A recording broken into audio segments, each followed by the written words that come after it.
Praise the Lord. जय मसीह की। परमेश्वर का धन्यवाद करता हूँ कि जिस परमेश्वर ने मुझे जीवित उठाया है।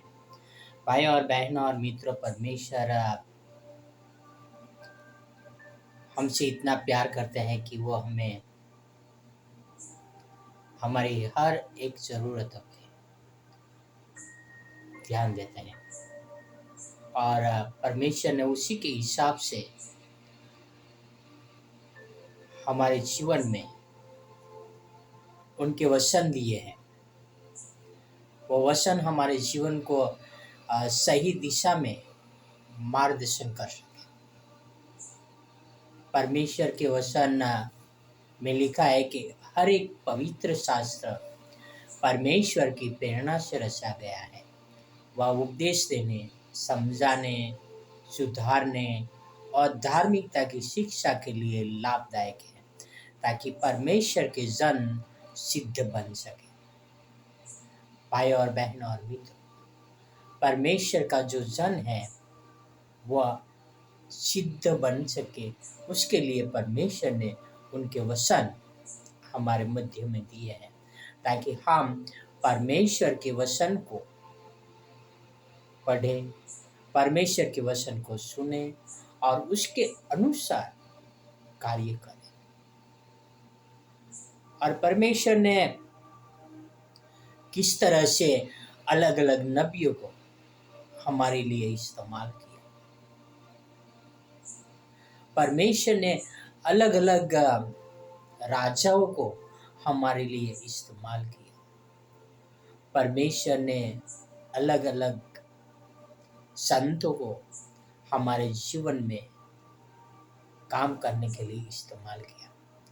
पवित्र शास्त्र बाइबल ऐसे ही नहीं लिखा गया। बहुत सारों ने अपना प्राण दिया है पवित्र शास्त्र बाइबल लिखने के समय, उनका अनुवाद करने के समय, ताकि परमेश्वर का जो वचन है आपके और मुझ तक पहुंच सके। भाई पौलुस बहुत ही बढ़िया तरह से एक बात लिखता है। वो बात को हम बहुत ही गहराई से पढ़ेंगे और समझेंगे। वह रोमियो की किताब 13 में 1 से लेके 4 तक में लिखता है। रोमन्स 13 वर्ष 1 to 4 यहाँ पर लिखा है, हर एक प्रधान अधिकारियों के अधीन रहो। हर एक प्रधान अधिकारियों के अधीन रहो, क्योंकि कोई अधिकार ऐसा नहीं जो परमेश्वर की ओर से न हो। Praise the Lord. लिखा है कि कोई भी अधिकार ऐसा नहीं है जो परमेश्वर की ओर से न हो। और आगे क्या लिखा है, और जो अधिकार है वे परमेश्वर के ठहराए हुए हैं। और यहाँ पे लिखा है कि जो भी अधिकार है वो परमेश्वर की ओर से ठहराए हुए हैं। इसलिए जो कोई अधिकार का विरोध करता है वह परमेश्वर की विधि का विरोध करता है और विरोध करने का दंड पाएगा, क्योंकि अधिकारी अच्छे काम के नहीं परंतु बुरे काम के लिए डर का कारण है। क्या तू अधिपति से निडर रहना चाहता है तो अच्छा काम कर और उसकी ओर से तेरी सराहना होगी, क्योंकि वह तेरी भलाई के लिए परमेश्वर का सेवक है। परंतु यदि तू बुराई करे तो डर, क्योंकि वह तलवार व्यर्थ लिए हुए नहीं, परमेश्वर का सेवक है कि उसके क्रोध के अनुसार बुरे काम करने वाले को दंड दे। भाई और बहनों और मित्र, यहाँ पे पवित्र शास्त्र में लिखा है कि यदि तू बुरा काम करता है तो तू डर, पर भलाई काम करता है तो तू निडर रह। निडर। भाई और बहन और मित्र, किस तरह से सारी दुनिया जानती है मदर टेरेसा को। मदर टेरेसा कौन थी? विदेश मूल से, मेसोपोटामिया से आए हुए। उनका रियल नाम इग्नेस, और वह भारत में आकर बीमारों को, कोढ़ियों को, सबको स्वस्थ करने में, सबकी सेवा करने में वो लग गई। और उसको किस तरह से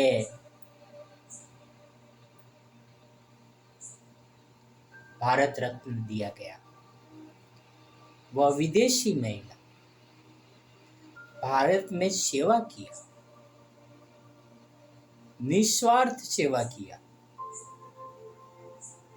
और उसको भारत रत्न दिया गया। उसके अलावा उनको बहुत सारे अलग अलग रत्न मिले। किस वजह से? इस वजह से कि वो सेवाभावी व्यक्ति थी। भाई और बहनों और मित्र,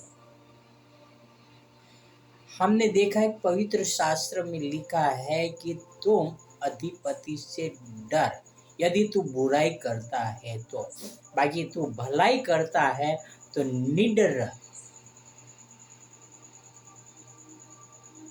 हमें डरना चाहिए, उनके अधीन रहना चाहिए, पर हमें जो भलाई करते हैं या परमेश्वर की सेवा करते हैं तो हमें नहीं डरना चाहिए। यीशु मसीह ने जो हमें अधिकार दिया है, वह अधिकार,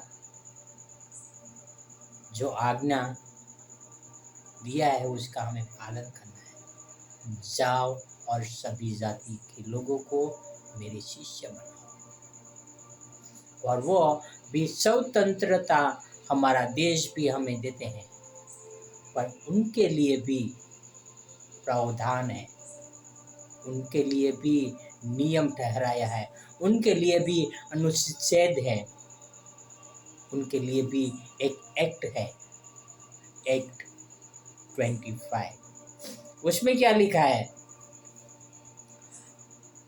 भारत में धर्म प्रचार को संविधान के अनुच्छेद 25 के तहत मौलिक अधिकार के रूप में मान्यता प्राप्त है, और सभी नागरिकों को अपने धर्म को फ्रीली मानने, आचरण करने और प्रचार करने की स्वतंत्रता देता है।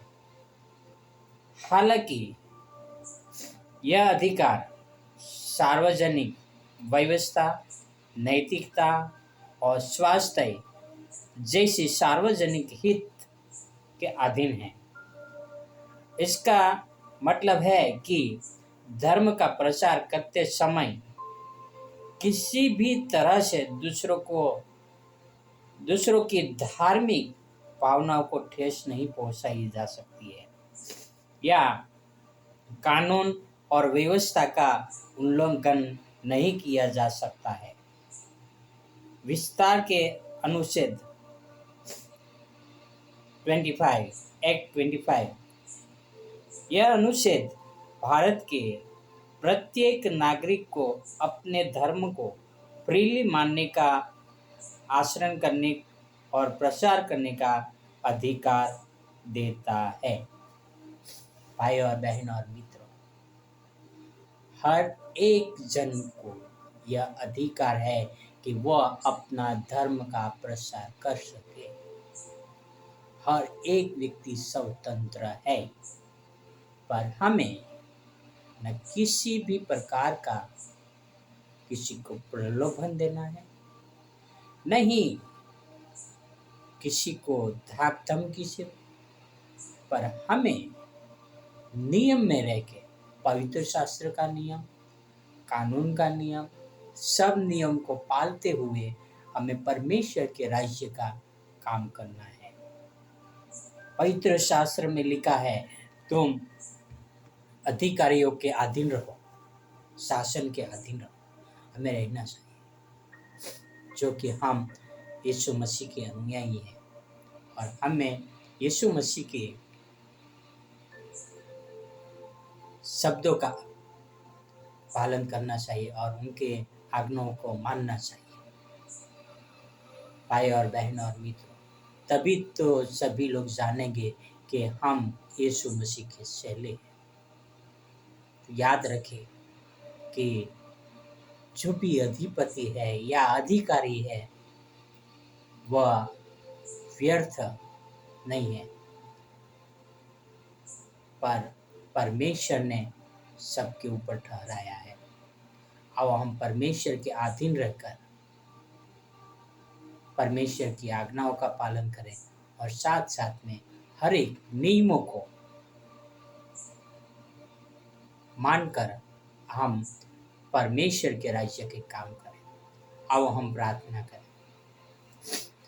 हे हमारे जीवित और पवित्र परमेश्वर पिता, हमें मदद करे पिता, ताकि हम आपके राज्य और धर्म की खोज कर सके पिता, आपके वचनों के अनुसार चल सके पिता, और आपके वचनों के नियम जो भी हमारे जीवन में जरूरी है पिता, उसको पालन कर सके पिता। ये आपसे प्रार्थना आपसे विनती करता हूँ पिता, प्रार्थना करता हूँ पिता, हमें आपके राज्य के कार्य करने के लिए पिता मदद करे पिता। ये आपसे प्रार्थना आपसे निवेदन है पिता। यह सारी प्रार्थना मेरे उद्धार करता, प्रभुओं का प्रभु, राजाओं का राजा यीशु मसीह के नाम से करता हूँ। आमीन, आमीन, आमीन। Praise the Lord. God bless you. Have a wonderful day.